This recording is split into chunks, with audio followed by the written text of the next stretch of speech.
Greetings, everyone. Welcome to another live episode of the Backyard SmokeMaster BBQ Podcast. I'm your host, Kenyatta Robinson. Welcome aboard.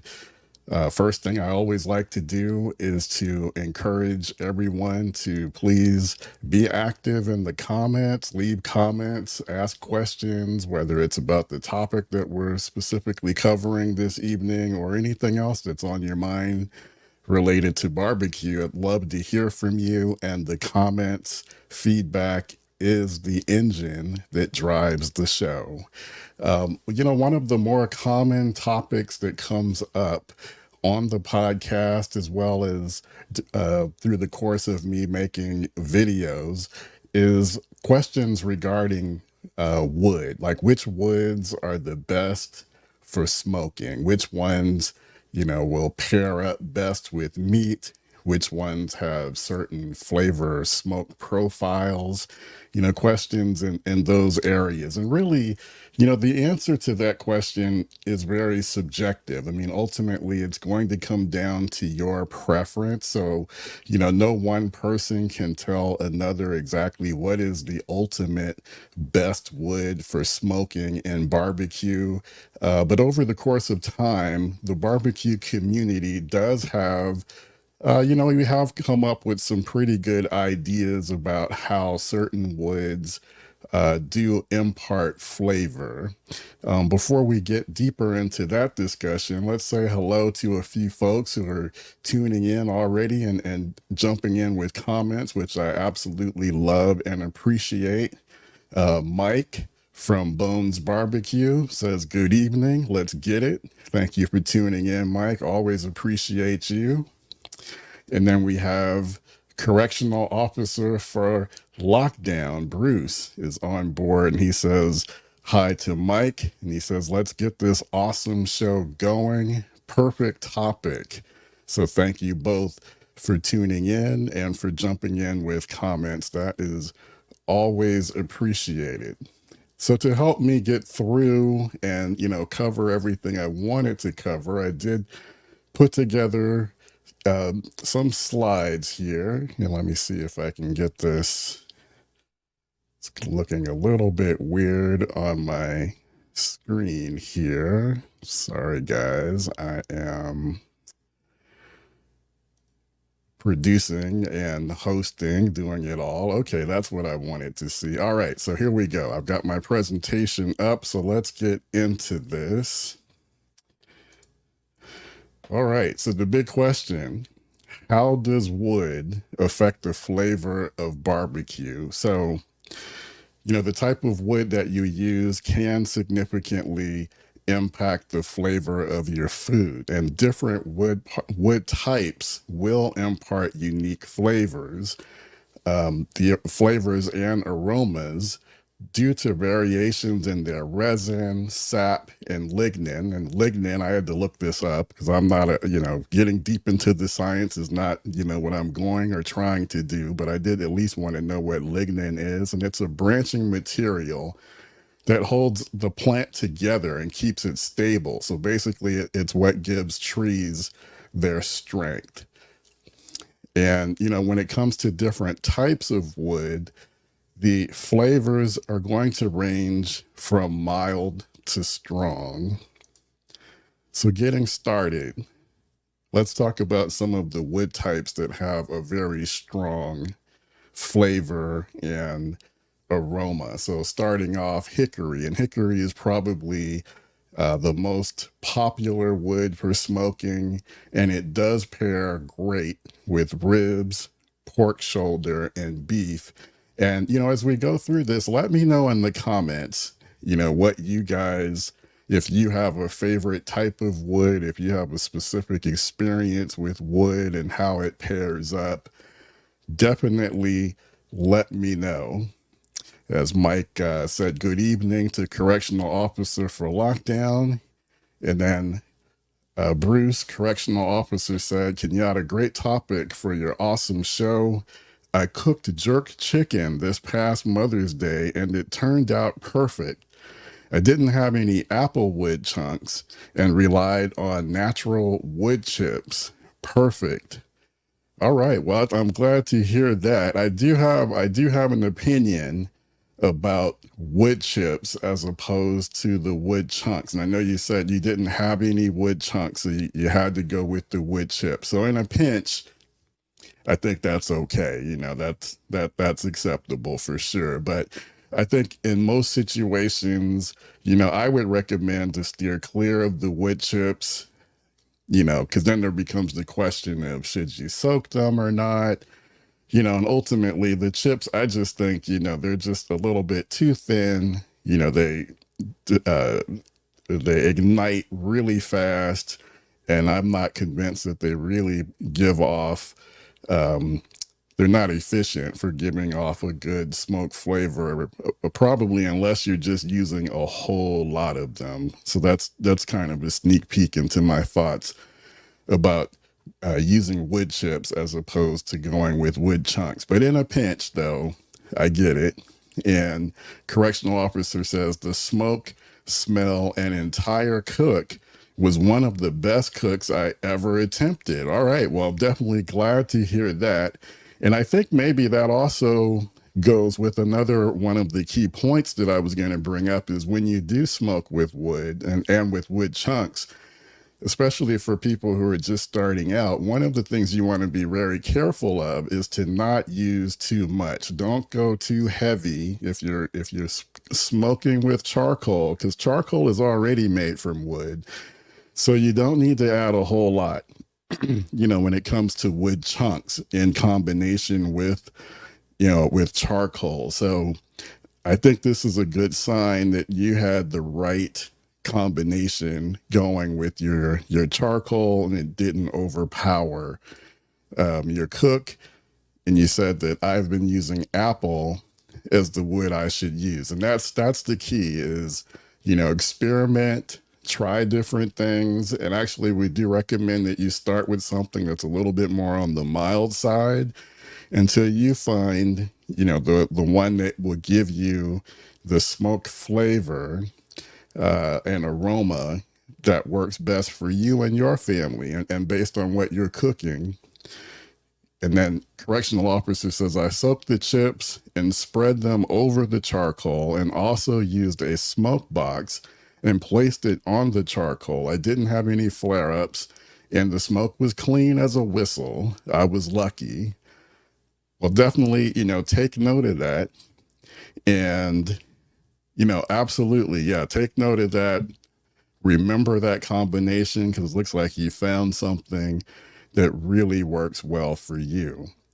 So let's move a little bit further along. So again, one of the woods that will impart a very strong flavor is hickory. So that would be one. Anything under this strong category, I would say, make sure that you're using these wood types in moderation and not going too heavy with it, especially when you're using mesquite. And me personally, I don't fool with mesquite. I just think it's a little bit too intense, at least for my preference. But I know, especially in Texas, there are some restaurants, and they're experts. They know what they're doing, and some of them will cook only with mesquite. Mesquite is very intense, earthy flavor, best used in moderation, and commonly used with beef and wild game. And then another one that's strong is pecan. So pecan has a more nutty and sweet flavor than hickory, but it's still strong. And it works really well with ribs, poultry, and beef. All right, we have a comment from Tyrone. He says, hello, Kenyatta and family. Thank you for your dedication to the barbecue community. Thank you, Tyrone. I do appreciate your comment. And, speaking of community, I do want to mention that we do have a new barbecue community that is open right now. It's officially open. The doors will stay open until June the 30th, and it's called the Backyard SmokeMaster Society. And if you would like to get more information about that, go to backyardsmokemaster.com/community before the doors close on June 30th. We'll be having meetups kind of like this, except I will be cooking during those meetups as well. And everyone else who chooses to turn their cameras and mics on are free to show what they're cooking as well during those meetups. We've got barbecue challenges. And then it's just like a forum, kind of like on Facebook, where you can go on and post a question, a topic, and then people respond. We have that as well. It's not free, but it's not too costly. I mean, you can get in for the cost of a couple of cups of Starbucks coffee. So really affordable. So I would love if you decided to check me out and go deeper with our barbecue discussions in the Backyard SmokeMaster Society. All right, let's see. We've still getting some more comments here. Appreciate and love the feedback. Tyrone also says, loving your show. Just found it and recently subscribed to your channel. Again, appreciate that, Tyrone. Definitely appreciate that. Glad to have you. And yeah, we're here. My goal is to be live doing the podcast every Friday, 7 p.m. Pacific, 10 p.m. Eastern. And definitely, put in your comments. Let me know what type of topics you would like to hear more about, and I'll try to cover it. That's basically what I'm trying to do is, provide live discussion on topics of interest to people like you and I who love and are passionate about barbecue. All right, Mike from Bones Barbecue says mesquite is dangerous. Laugh out loud. Burns really hot. Yeah, that's another point too. Yeah, I just think you really have to know what you're doing if you're cooking with mesquite, especially if you're going exclusive with mesquite. That one, that's the one I definitely say tread carefully. If you're gonna smoke with mesquite. And Bruce, correctional officer, says, welcome aboard, Tyrone. This is truly a great show, too. Thank you, Bruce. And I think a big part of what makes it great is the community that we're forming right here on the live version of the podcast. So again, appreciate everyone. And Tyrone says, a lot of the barbecue spots in Oakland are using white oak and cherry. Okay, so Tyrone, you're a fellow Bay Area person. I'm also here in the Bay Area in the East Bay. So that's interesting. I didn't realize that, but I hadn't really been, investigating. But that's interesting to know that a lot of the barbecue spots here are using white oak and cherry. I've mentioned this before in the Bay Area. I find that oak and cherry and almond to me seem to be what is readily available. Like if you go to a tree supply type place that sells wood splits, that seems to be what's available in abundance. But I've always had difficulty figuring out exactly what type of oak they're using. So that's interesting that you're saying white oak. So that's really cool. Yep. And then he says also almond and pecan. Yeah, that makes sense. Yeah, like I said, I think I just said that almond is one of the ones that's usually available in the Bay Area. Definitely have a lot of almond growing in this area. Okay, so let's continue. So these are the three that I've bucketed as strong flavored wood types: hickory, mesquite, and pecan. And I do think that almond, since we mentioned almond is pretty similar to pecan, although I like pecan better personally. But I think almond kind of has a similar smoke and aroma profile as pecan. And it makes sense since they're both nut trees. Now, coming in on the medium side, let's start with oak. And oak is highly versatile. And it provides a medium intensity flavor and works well with almost any meat. I would say, if you're someplace where oak is readily available and easy to get, I would, especially if you're cooking with wood splits, I'd say stock up because I think oak really does go well with just about everything. It's um, pretty neutral. I guess I'm going to call it neutral. Like it's not definitely not too strong, won't overpower your food. And I think another advantage of oak is that it will pair well with other types of wood in case you want to, combine some things. So oak is great. I love oak. Next up on the medium scale is maple. So maple will give a sweet and subtle smoke flavor, and it's ideal for poultry, pork, and veggies as well. All right. Bruce says, I plan to experiment with seeing what works well with lump charcoal since it burns hot and fast. And that's the key. That really is the key, is to experiment, try different things, see what works well, what you like, what combination works well for you. That is really, really the key. All right. Let's keep it going. Hold on as I get my footing back here. Okay. Next up on the medium side, we've got cherry wood. So cherry gives a mild and it's mild and slightly sweet with a hint of fruitiness. And cherry works really well with pork, poultry, and beef. And me personally, I love to combine cherry with something that might be a little stronger, and be it oak. I love to combine oak with cherry, or if I'm cooking with hickory, I like to combine it with cherry as well. Cherry is probably my favorite of the fruit woods, but that's just, again, that's a personal preference that I have. All right, so on the mild side, and we talked about this, Bruce talked about how he likes to use apple, and I think apple is also a great fruit wood to use. It's very mild, slightly sweet, excellent with poultry and pork. I think apple is also a great one to have in your smoking arsenal. Peach is similar to apple, but slightly more floral.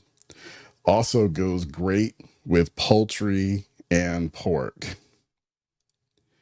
And then another mild one, and this is one that I like to use with fish and seafood, is alderwood. So it's delicate, slightly sweet, and like I said, it works really well with fish as well as seafood. So lots of variety, lots of choices when it comes to different wood types. And here are some tips. Again, as we talked about, a good idea is to mix and match. You don't have to go strictly exclusively with just one wood type. Play around with it, see what works well. So combine different wood types to create unique flavor profiles. Another thing that we talked about is start with something mild. If you're new to smoking, don't go straight for the more bold, strong wood types. Kind of ease into it. Go with something mild. Maybe start with something like apple or cherry, and then, gradually move up to the stronger flavors, or, maybe gradually do a mix and match, add something stronger to the mild wood that you start with. And then should you use chips or chunks? So I know Bruce had great success with wood chips in his last cook, and that's great. That's outstanding. But generally, when it comes to this question, like I mentioned earlier, I usually just recommend that just go go with the wood chunks. The chips, they burn fast. They don't really produce a lot of significant smoke flavor unless you use them, in abundance. And then if you do use wood chunks, and this is really when you're cooking with charcoal. Again, remember, charcoal is already made from wood. So you're already going to get, some smoke flavor from wood. A lot of the charcoal, especially lump charcoal, a lot of it is made with some type of an oak wood usually. So you're already getting some smoke flavor. So you don't need to go crazy, with the wood chunks. Go in moderation. I think a good rule of thumb to be on the safe side is, get enough that will fit in your fist. That's usually enough, especially starting off. But then, as you get more comfortable, you get more experience, you can, increase that as well. The key is, again, continue to experiment and try different things until you find what works for you. And Bruce confirms that he does prefer chunks. Another thing I'll say, I didn't add it here, but especially if you're cooking with wood splits, like if you have a stick burner, an offset smoker, I would also highly recommend, in that case, go with what is easy to get in your community, right? Because when you're cooking with wood splits, you're wanting to buy, a lot, big quantities. I know sometimes you'll see the wood splits in a bag, like at a hardware store. I think B&B and a few other companies, sell them. Like you might be able to get it at Home Depot or Lowe's, and it might be like maybe $20 for, I can't even remember if it's how many pounds it is. I just know that that's not really the economical way to go. Probably best, and what I would recommend is go to a tree supply or a tree company that cuts down trees. It's in your area, or, get on Craigslist. You can also find, a lot of times on Craigslist, you might see listings for like a cord of wood. Go with that. That'll be much more economical. And then also what you'll find is that there'll be more of certain types of wood depending on where you live. You might live in an area where there's an abundance of hickory.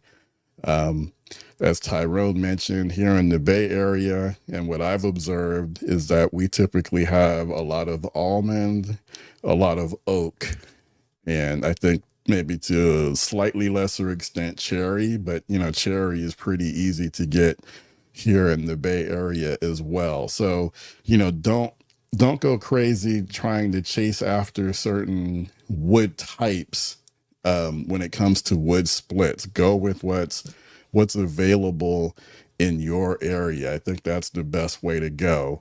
And Mike co-signs on that. And Mike of Bones Barbecue says, great point about using what's available. I strictly use red oak for a few reasons, mainly because it's readily available. Yeah, so definitely adapt to what you can get. Mike says, I'm in Southern California, and red oak, white oak, and hickory is pretty available. And yeah, that's the key. Find out, go with what's readily available in your area. All right, guys. So if you would like to get a copy of this presentation, I'll be more than happy to send it to you. All you got to do is go to backyardsmokemaster.com/wood, and we'll get that sent right over to you. So let me know in the comments. So do you guys that do cook with wood? I know Mike is he mentions that he's using white oak and hickory, red oak, so what do you guys find tends to go best with certain types of wood? Like, do you have a certain wood that you like to use with pork versus beef versus seafood? Definitely, let me know. Let me know what you're cooking with. All right, let me get this. Again, I am going solo here today. All right. So I'm always a little bit slow making these transitions, but we got that together. So let me know. Let me know in the comments. And then also, feel free to let me know anything else going on in your barbecue world that you are excited about. Maybe you're thinking about getting a new grill, a new smoker, or trying a new recipe. Definitely let us know in the comments what you've got, what you've got on the horizon. Bruce with correctional officer Bruce says, I like using apple and cherry chunks with my ribs. Yeah, and I think the fruit woods are usually very safe. I think that's always a great way to go because again they're not too strong, so they're not going to overpower your food, and I think that's a good way to go.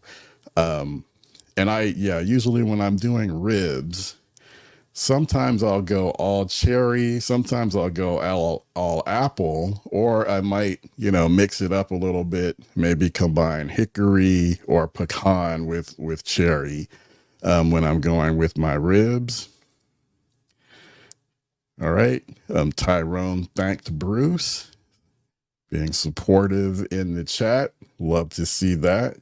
And then Mike says, to add more to the conversation, buying splits is more work than just finding it and unloading it. I then have to separate it, split it again, and trim it down for size with a miter saw. That's a good point.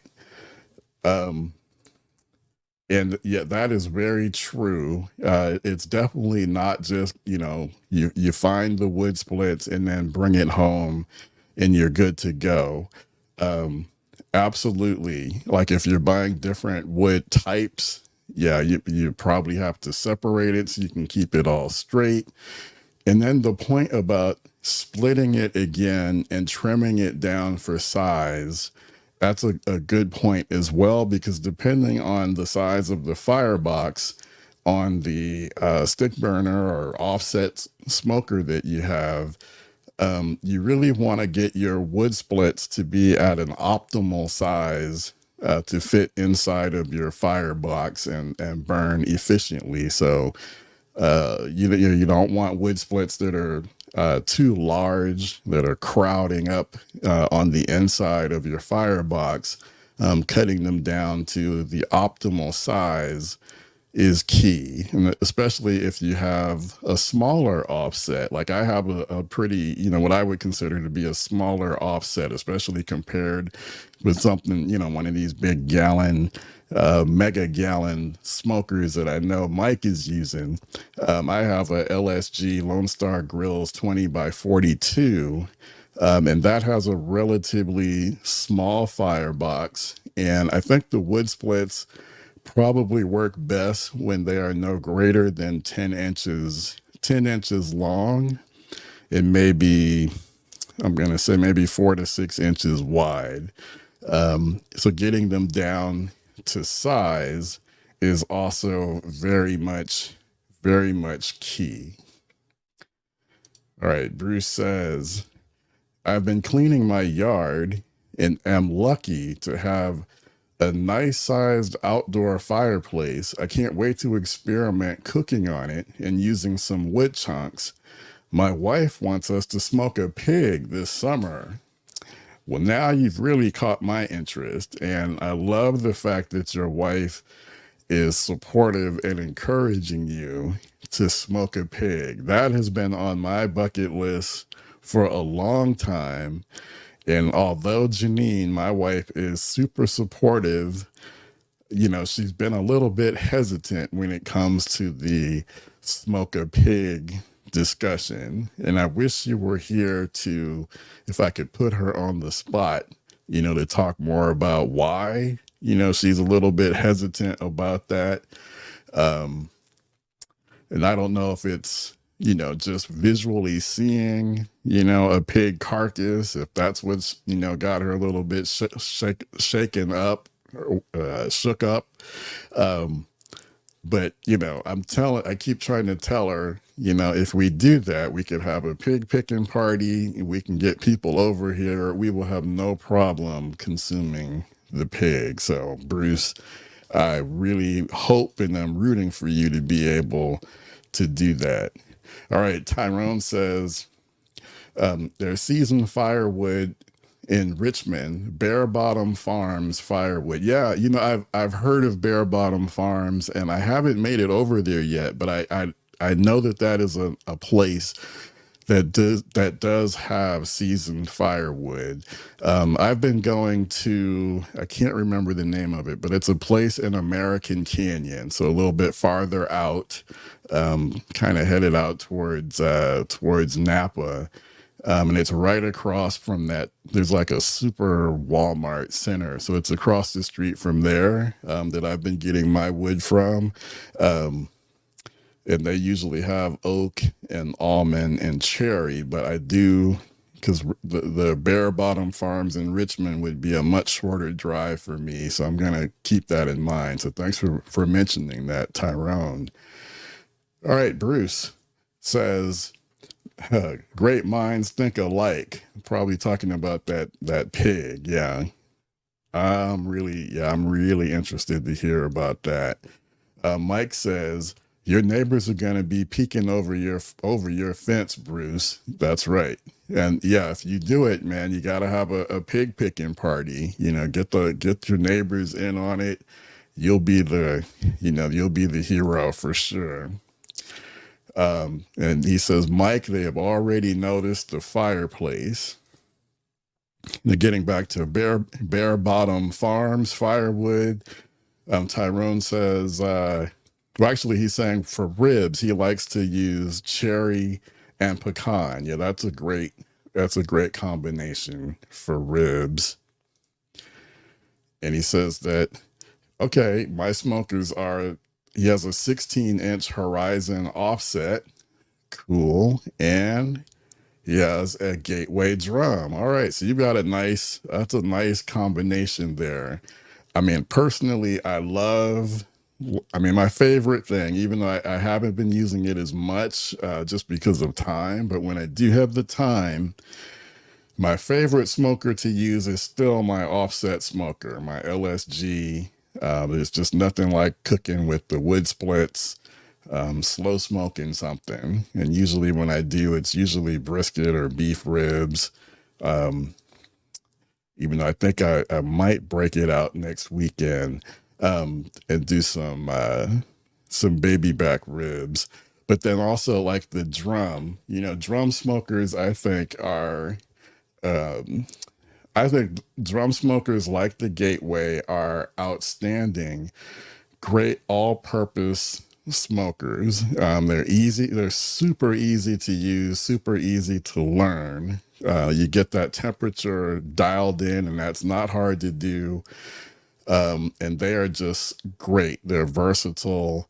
And I do, especially for people starting out, if you're trying to figure out it, especially if you're just thinking that you want to do some smoking, I would highly recommend considering a drum smoker. Those are great. And Tyrone says, hey, Mike, I hear you. I'm that guy who just bought a wood, the splitter, and the miter. Okay, so Tyrone so he's got that.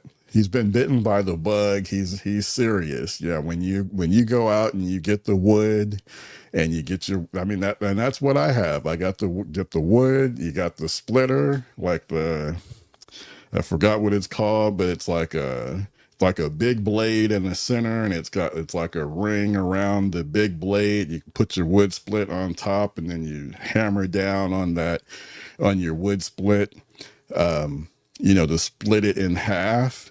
You got to have that. And then, to get even more precise, or if you've got like a really large split of wood to get it under control, the miter, having a miter saw is essential. So Tyrone is definitely in this for the long haul. So I love it. Robert says, if you live near nut or fruit orchards, you can get free wood if you are willing to take what is cut after they've got done pruning the trees. That's a great point as well. Yeah, a lot of times you can get, free wood. You just have to put in the labor, yourself of, getting it loaded and removing it. But that's another great way to go. Absolutely. That's another good recommendation, something to keep in mind. Bruce, aka Correctional Officer, says, what's a nice wood choice for me to smoke my first brisket? All right, you guys jump in with the comments. Let me know what you guys think for Bruce is a good wood choice to smoke his first brisket. So I give that a second before I chime in with my thoughts on that. I want to see if anybody else has some thoughts. Tyrone says, I'm still learning the fire control management. Yeah. So yeah, you've got your offset smoker, your horizon, and yeah, keep at it. It's, unlike the drum smoker, which is something that's pretty easy to, pick up and learn fire temperature control. Learning that on an offset smoker is it's going to take some time, but be patient. And what I would say is, really observe what happens when you put a wood split in.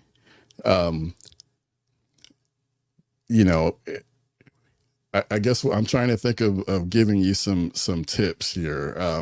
One, make sure that you start off with a nice, good bed of burning charcoal before you start off. So with the startup process on an offset smoker, and Mike, you might have some ideas on this too. I think that is really key. So don't be in a hurry. Give yourself time to get a good fire bed of coals going before you start, putting your meat on and cooking with it.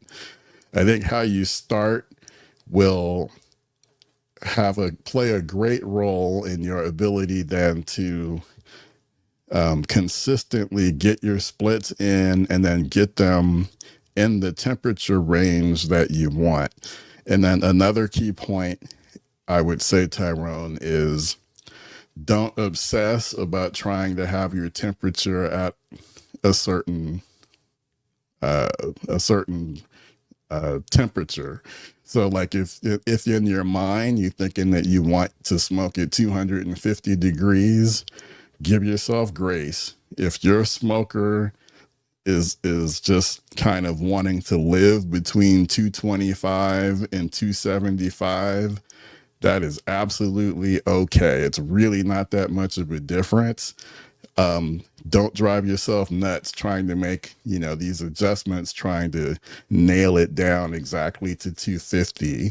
It's much easier to nail down a precise temperature on like a drum smoker than it is on an offset. The offset, each wood split is different, and the temperature range on an offset is going to be wider, than it is like on a drum smoker or a kettle. So those are two ideas that I have. And then before I forget, so again, Bruce was asking, what's a nice wood choice to smoke his first brisket? So I think oak is a really safe pick that goes well with just about everything. Maybe combine the oak with, you like apple or cherry. I think that's a good way to go. So I would say, try to go with things that are kind of in the medium to mild range. You can also do hickory, but just, maybe go in moderation, stay away from the mesquite. But yeah, I think my recommendation would be like oak. Maybe combine oak with apple or oak with cherry. All right, Tyrone said, okay, cool, Bruce, true, brave heart. It's good you guys are interacting in the comments. Um, Tyrone, salute. You have an awesome arsenal. Yeah, I think he's got a great collection. Robert says pecan by itself is great, but a mix with any type of fruit wood can elevate it also. Absolutely. Pecan is also, I think oak is great with a lot of things, and then so is pecan. I think pecan pairs well with cherry and apple as well. I think that's another one that's good for combining with something else. And then Mike, and again, Mike can be found on Instagram, Bones Barbecue. And Mike is also, he does some professional cooking in the Southern California area. So if you're down there, look for Mike. He says, number one thing to know, yeah, when you're talking about cooking with an offset smoker, number one thing to know is you need a solid coal bed. Number two, use the right size splits. Yeah, that's a great point as well. So make sure, again, like I mentioned, get a nice coal bed to start with. And then also, like he mentioned, use that splitter, use that miter saw that you have to get your splits at the optimal size to use in the firebox with your offset smoker. And then Bruce says, fire control is definitely a skill. I was pleased with my cook on Monday because the fire was steady, not one flare up. And that's really is I think the key to barbecue, to be perfectly honest. It is temperature control. People who want to learn how to barbecue, and they have a lot of questions, but that's the first thing is learn your pit, learn how to control the temperature on your pit. That's how you really learn how to barbecue.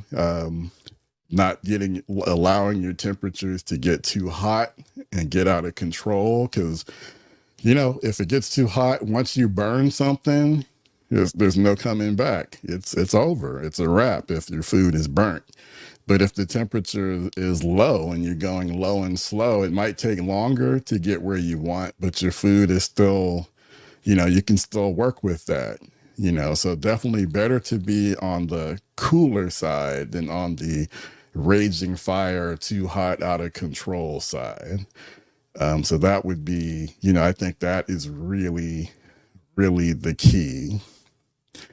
Okay, let me also do another pitch here with regard to the community. So if you like what you see here and you want to go deeper, you want to have interactions, Bruce is already in the community, definitely encourage you to check us out, the Backyard SmokeMaster Society. And hold on here.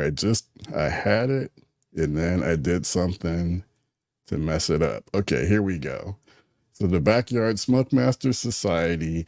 And then this is just a little peek, at what we got going on. So when you first join, I've got some guidelines. I'd like everyone to agree and take a pledge to follow the Backyard SmokeMaster Society's 10 barbecue commandments. So these are things that you should do anyway.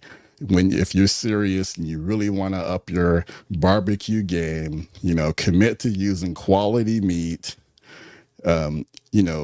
season well, control the heat, which is something we've been talking about, apply smoke wisely, be patient, don't overcook, don't burn up your food, let the meat rest, and, use the right sauce if you choose any. And there's a few others, but that's just, just to give you guys a little bit of an example. So again, the Backyard SmokeMaster Society is an online barbecue community for people like you and I who love to talk about barbecue, who are passionate about it.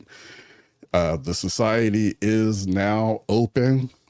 and the doors will be open until June 30th. We're ramping up on July 4th. We're going to have a live virtual cookout. And this was the brainchild of correctional officer for lockdown, Bruce. He kind of put that bug in my ear about that. And, I decided to take it even further, but that's something that we talked about and that we're going to do. So everyone who's part of the community is welcome to turn their cameras, their mics on, show us what you're cooking, what you're smoking on the 4th of July. And then we're also going to do kind of like a practice run coming up on, I think it's on Saturday, June the 8th. We'll have our first virtual meetup for those who can participate. So these are just examples of the fun stuff that we're going to be doing inside of the community. So I would love to have all of you, check us out. You can get in for like the price of two cups of Starbucks per month. And if you love barbecue, that should be nothing. All right. All right, Mike says, no problem, Tyrone. Also, preheat your splits by setting them on top of your firebox. This will help them ignite faster. I feel our community doesn't talk about fire management enough. That's another great tip. Yeah. Two ways. Yeah, you can, definitely put your split, because the idea is when you put your wood split into your firebox, you add a new split, is you want it to ignite quickly. So as Mike says, allowing it to preheat by resting it on top of your firebox is a great way to do it. Also, kind of depending on your firebox. So I have what do you call it? I guess it's called a charcoal grate. No, a charcoal box, fire box. I'm getting when I get it live on here, the words kind of escape me. I have a contraption inside of my firebox, kind of a V shape, and I keep my burning wood splits and coals are inside of, the metal contraption, to basically allow me to have a small contained fire inside of my firebox. And then right next to it, inside of the firebox, there's enough space for me to put the next wood split that I want to, add to the fire. So I also preheat my wood splits that way inside of my firebox. So you can do either way. Put it inside of your firebox to the side of the burning fire, or you can place your wood split on top of your firebox. That is another way to get your wood splits preheated and ready to go when it's time to add it to the fire. All right, and Bruce says, Kenyatta, what's your view about a mop sauce on your ribs?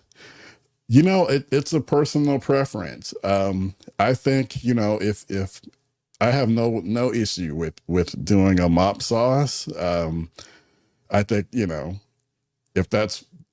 you like to sauce your ribs, I think the idea is that you want to wait until, basically you're in the last portion of the rib cook before you start adding the sauce, because you don't want the sauce to burn. So maybe like that last, 20 to 30 minutes. I think it's perfectly fine, to add a mop sauce, at that point.